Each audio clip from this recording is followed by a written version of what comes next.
A very good morning, dear students. In the previous classes, we have learned the method of finding the mean deviation about the mean and median for the discrete frequency distribution.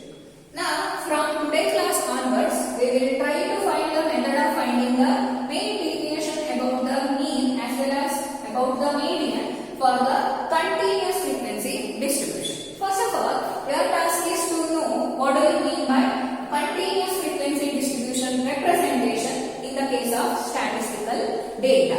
That is the basic introduction part of this topic. That is, a continuous frequency distribution is a series in which the data are classified into different class intervals. That means the given data are supposed to be divided into number of series in which without gaps along with their respective frequencies. That means here the given statistical data which is collected is supposed to be classified into different class intervals. That means they are supposed to be classified on the basis of ranges, like the difference between the two endpoints is equal to 10 or 5, like that. But note that while writing the continuous frequency distribution, there should not be a gap between the endpoints of the first and second class intervals, like that. Now, let us consider some basic example over here. Example says that marks obtained by 100 students are represented in a continuous frequency distribution as follows.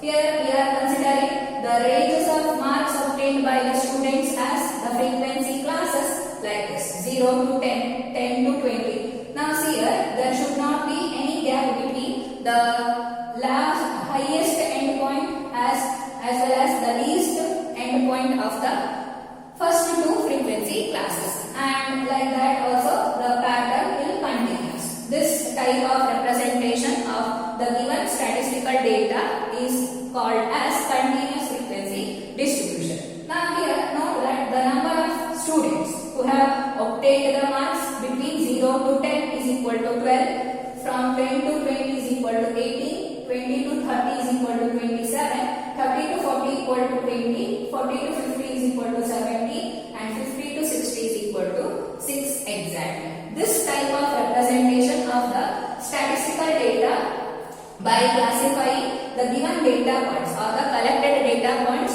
into different class intervals, like this, without any gaps along with their corresponding frequencies, is known as the continuous frequency distribution. This one is the basic introduction of CFD. Now, we will try to find the method of finding the mean deviation about the mean for the continuous frequency distribution utilizing the direct method. Here we are having two methods. One is called direct method and the another one is called the step deviation method. In today's class, we will try to learn the method of finding the mean deviation about the mean for the continuous frequency distribution utilizing the direct method. Now, while calculating the mean of a continuous frequency distribution, we had made the assumption that the frequency in each class is centered at its midpoint. That means, now see here, this one is the frequency for this particular class interval, isn't it? What is the midpoint of this class interval? That is, your task is to add these two and you will divide it by 2 to get equal to 5. That means, the number of students who have got the marks 5 is supposed to be equal to 12. That means the frequency in each class is centered at its midpoint. That means almost the students who have got the marks from 0 to 10 is centered around the marks equal to 5. That is the meaning of this particular statement. Now, here also we write the midpoint of each frequency class and proceed further as for a discrete frequency distribution, as we have found out the mean deviation in case of discrete frequency distribution. That means here one more column your task is to append, that is nothing but the midpoint of each frequency class, and the rest of the method is like in case of, as we have done in case of the discrete frequency distribution, to find the mean deviation about the mean. I hope we have understood the basic introduction part of continuous frequency distribution table.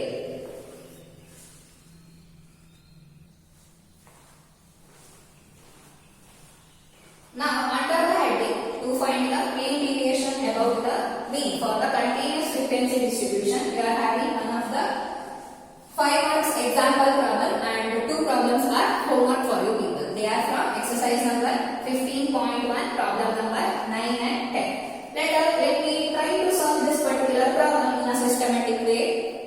Try to understand the methodology which I have utilized to solve this particular problem. Problem says that find the mean deviation about the mean for the following data. Here we will consider the marks of data, that is the ranges of marks as the frequency classes and the number of students as corresponding frequencies. That is, let us form a table of the given data and append the other columns after calculation.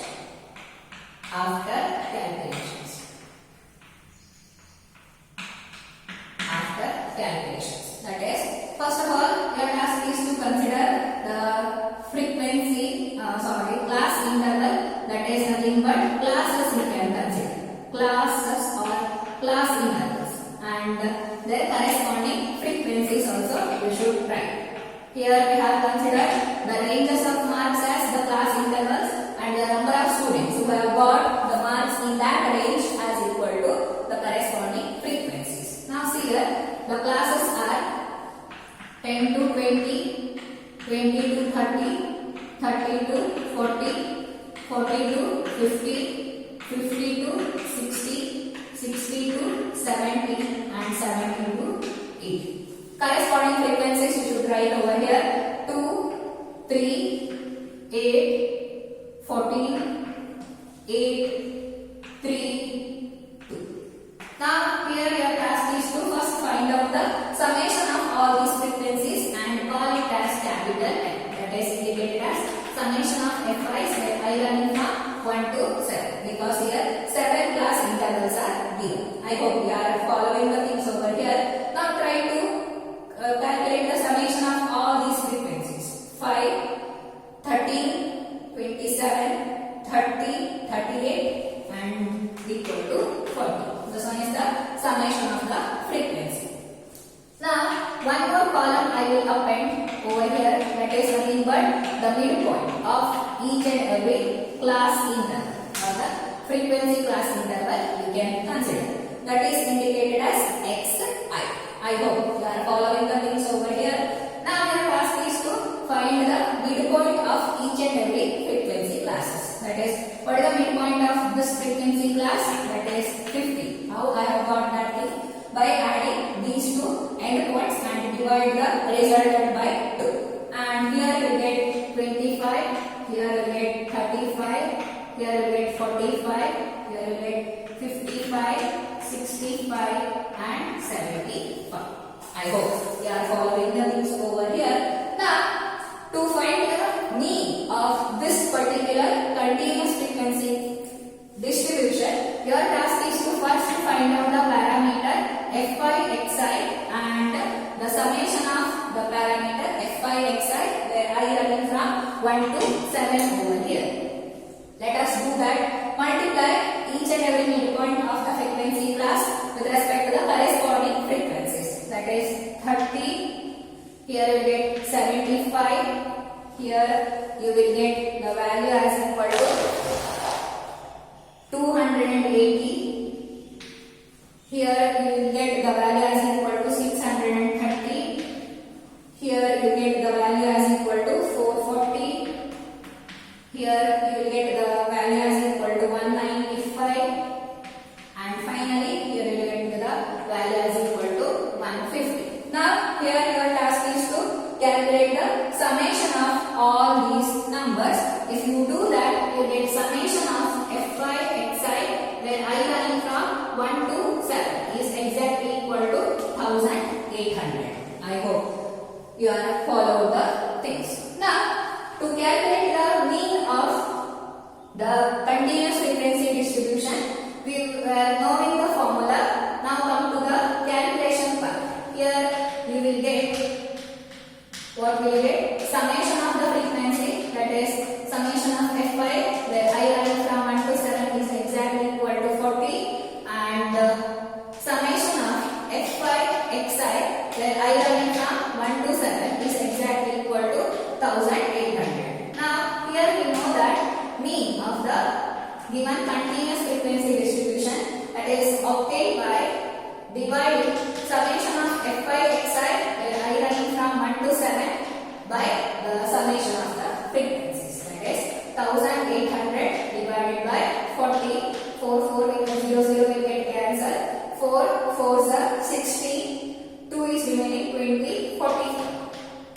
45 is the exact mean of the given continuous frequency distribution table. I hope you have understood the method of finding the mean for the continuous frequency distribution. Now, in the next step, what you are supposed to going to do, your task is to calculate the absolute values of the deviations of each and every observation from the mean. That is, this parameter you are supposed to going to calculate. Xi minus x bar is an absolute value.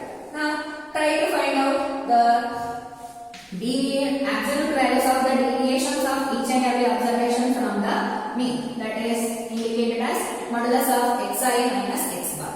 Now, try to calculate 15 minus 45 minus 30. Its absolute value is equal to 30. 25 minus 45, absolute value is equal to 20. 35 minus 45, absolute value is equal to 10. Here you get 0. Here you get plus 10, plus 20, plus 30. I hope you are following the things how to calculate the absolute values of the deviations of each and every observation from the mean. Now at the last step, your task is to calculate the parameter product of absolute values of the deviations of each and every observation from the mean with respect to the corresponding frequency of each and every data point. I hope you are following the things over here. That means your task is to multiply the terms which are present in these two columns. That is 2 into 30, that is 60. 3 into 20, that is also equal to 60. 8 into 10, that is equal to 80. 14 into 0, 0. 8 into 10, 80. 3 into 20, 60. 2 into 30, that is also equal to 60. Now add these two things. Now at the last step, which parameter you are supposed to going to calculate? That is nothing but summation of F5 modulus of xi minus x bar where I running from 1 to 7. That is summation of F5 modulus of xi minus x bar where I running from 1 to 7 is exactly equal to, add all these things. You get here 120 plus 80 200, 200 plus 200, that is equal to 400 I suppose. This one is the required parameter, summation of F5 modulus of xi minus x bar where I running from 1 to 7. Further we get, now come to the calculation part. Further we get summation of F5 modulus of xi minus x bar where I running from 1 to 7 is exactly equal to 400. Now here we know that now it's time to calculate the mean deviation about the mean. That is MD of x bar is equal to 1 divided by n into summation of F5 modulus of xi minus x bar where I running from 1 to 7. That is equal to 1 divided by summation of the frequency we have got as exactly equal to 40 multiplied with the value of this parameter we have got as equal to 400. Cancel the required terms to get the mean deviation about the mean for this continuous frequency distribution table as exactly equal to 10. Dear students, I hope you have understood the method of finding the mean deviation about the mean for the continuous frequency distribution which I have explained in today's class. If you are feeling any sort of confusions are there or further clarifications are required to